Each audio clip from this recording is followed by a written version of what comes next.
আমি একজন মুয়াজ্জিন, আজান হওয়ার পর হাতে গোনা কয়েকজন মুসল্লি নামাজের জামাত আদায় করেন, কিন্তু পার্শ্ববর্তী দোকানঘাটে মুসলমানের সন্তানরা আড্ডা দেয়, নামাজ পড়ে না। এমত অবস্থায় কি করব, পরামর্শ চাই।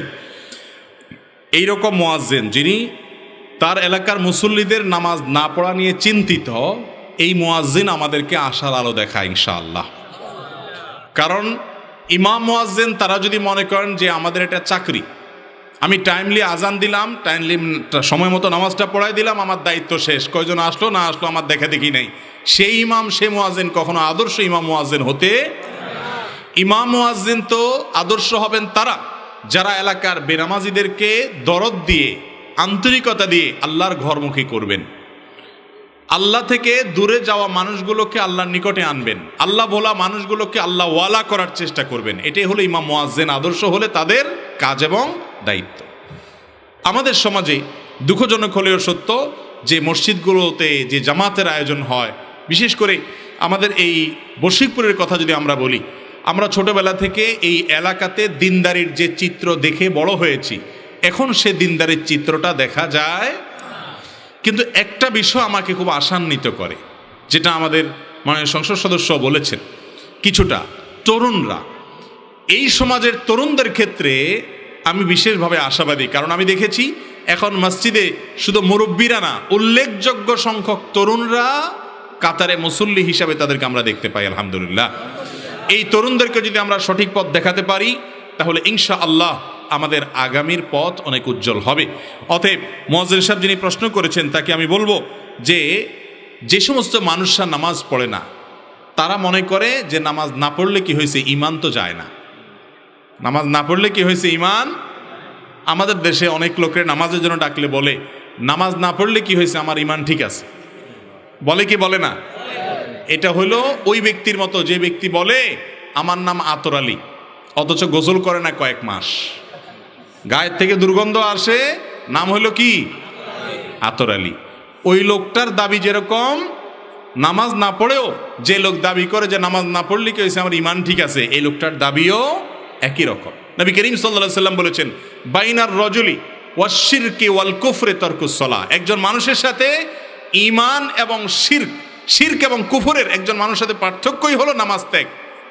ওমর রাদিয়াল্লাহু তাআলা বলেছেন, লা হাজ্জা ফিল ইসলামি লিমান তারাকাস সালাহ।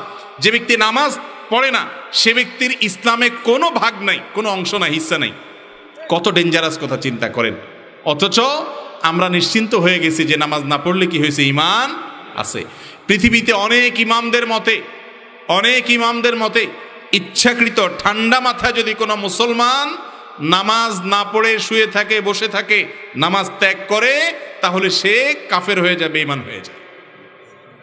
ইমাম আজম আবু হানিফা রাহিমাহুল্লাহর মত হলো, নামাজ না পড়ার পরও যদি তার ভিতরে অপরাধ বোধ থাকে যে আমি নামাজ না পড়ে কাজটা ভালো করতেছি না, তাহলে এই কারণে এর ঈমানটা আছে, একটু টিকে আছে। তার এই ফতোয়ার কারণে আমরা কিছুটা বেঁচে গেছি, না হলে অন্যান্য ইমামদের ফতোয়া অনুযায়ী নামাজ ইচ্ছাকৃত ত্যাগকারী সে মুসলমান। এই মাসআলা যদি আমরা জানতাম, বুঝতাম আর নিতাম, তাহলে সেক্ষেত্রে আমাদের সমাজে হয়তো বেনামাজি মুসলমান পাওয়া যেত।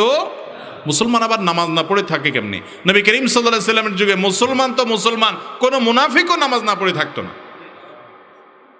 নামাজ পড়ে না কেউ, তার মানে সে অমুসলমান। মুসলমান কখনো নামাজ ছাড়া থাকতে পারে না। কিন্তু আমাদের শয়তান আমাদেরকে এমনভাবে ভুলিয়ে রেখেছে, আমরা মনে করি যে নামাজ টামাজ নাই, কোনো কিচ্ছুর দরকার নাই, আমার ইমান এত শক্ত যে এটা কোনোদিনই ছুটবে না, ভাঙবে। এটা ভুল ধারণা।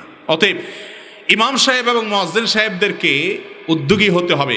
মসজিদ কমিটিতে যারা দায়িত্বে থাকেন তাদের উদ্যোগ থাকতে হবে যে ইমাম মুয়াজ্জিনরা যাতে এলাকাবাসীকে কোরআন হাদিসের আলো দ্বারা আলোকিত করতে পারেন, সেই সুযোগ, সেই ব্যবস্থা তাদেরকে করে দিতে হবে, সেই সহায়তা তাদেরকে করতে হবে। মসজিদ কমিটির কাজ শুধুমাত্র মসজিদের স্ট্রাকচারাল বাহ্যিক উন্নতি করা নয়, বরং মসজিদের মূল উদ্দেশ্য হলো সমাজকে আলোকিত করা। সে আলো যাতে হয় সেজন্য সব ধরনের সহায়তা ইমাম সাহেবদেরকে করতে হবে, এবং সেরকম ইমাম নিয়োগ দিতে হবে, সেরকম মুয়াজ্জিন নিয়োগ দিতে হবে, যিনি এটাকে শুধু পেট পালার মাধ্যম করেন নাই, বরং তিনি এটাকে দিন প্রচারের একটা উসিলা, একটা মাধ্যম, একটা প্ল্যাটফর্ম হিসাবে ব্যবহার করে গোটা সমাজকে আলোকিত করার চেষ্টা করেন। আল্লাহ তাআলা আমাদের সমাজে এরকম ইমাম মুয়াজ্জিন দিয়ে ভরিয়ে দেখ, যারা সমাজকে নিয়ে ভাবে, সমাজের মানুষকে সুন্দরের পথে আহ্বান করে।